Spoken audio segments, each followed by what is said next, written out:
আমরা বিএনপি পরিবার ও মায়ের ডাকের পক্ষ থেকে সম্মানিত চেয়ারম্যান এই মুহূর্তে দেখছেন বিএনপির চেয়ারম্যান তারেক রহমান এসে পৌঁছেছেন। সম্মানিত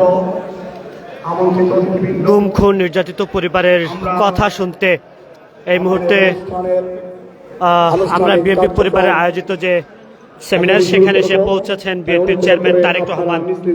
এবং জানিয়ে রাখতে চাই যে গত 17 বছরে যারা নির্যাতিত হয়েছেন, যারা গুমের শিকার হয়েছেন, হত্যার শিকার হয়েছেন, সেসব পরিবারের আসলে সেই দুঃখ দুর্দশার কথা শুনতে এই মুহূর্তে চীনমন্ত্রী সম্মেলন কেন্দ্রে এসে পৌঁছেছেন বিএনপির চেয়ারম্যান তারেক রহমান। জানিয়ে রাখতে চাই গত 17 বছরে যারা নির্যাতিত হয়েছেন তাদের কথাই মূলত তিনি শুনবেন। দর্শক, আপনাদের সরাসরি যুক্ত করেছি চীনমন্ত্রীর সম্মেলন কেন্দ্র থেকে। এবং বিএনপির চেয়ারম্যান প্রথমবারের মতো এসব নির্যাতিত পরিবারের কথা শুনতে এখানে এসেছেন তিনি।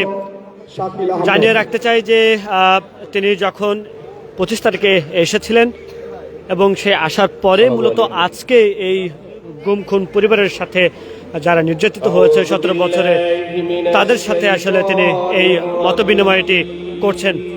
এবং বলে রাখি যে গত 17 বছরে আমরা যদি দেখেছি যে বিভিন্ন সময়ে শুধুমাত্র বিএনপি করার কারণে বা বিএনপির মতাদর্শ হওয়ার কারণে অথবা ফ্যাসিস্ট সরকারের বিরুদ্ধে কথা বলার কারণে আমরা দেখতে পেয়েছি বিভিন্ন সময় কিন্তু এই নেতাদেরকে কিন্তু নির্যাতন করা হয়েছে।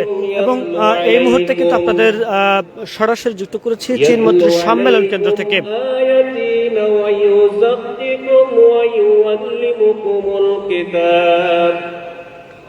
والكتاب والحكمة ويعلمكم ما لم تكونوا تعلمون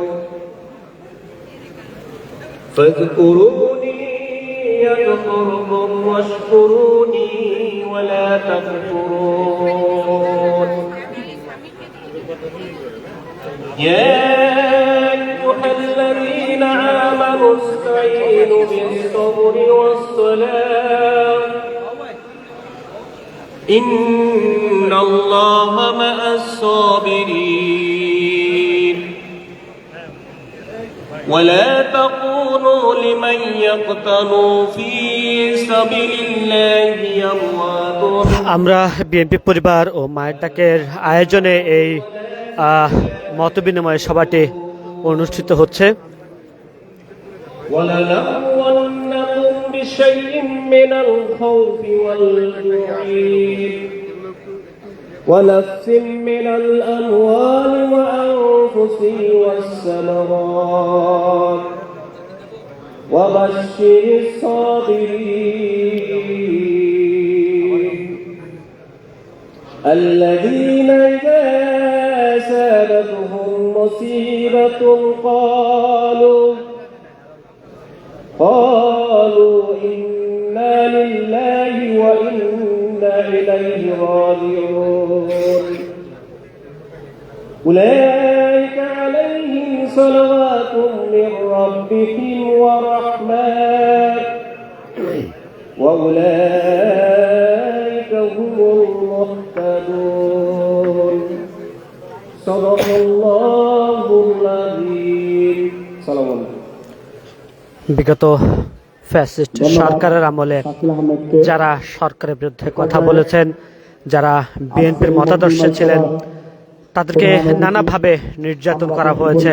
কাউকে গুম করা হয়েছে, কাউকে হত্যা করা হয়েছে, আবার কাউকে নানাভাবে নির্যাতন করা হয়েছে। এইসব পরিবারে যারা ভুক্তভোগী রয়েছেন তাদের সাথে বিএনপি চেয়ারম্যান তারেক রহমান তিনি তাদের সাথে মতবিনিময় করবেন।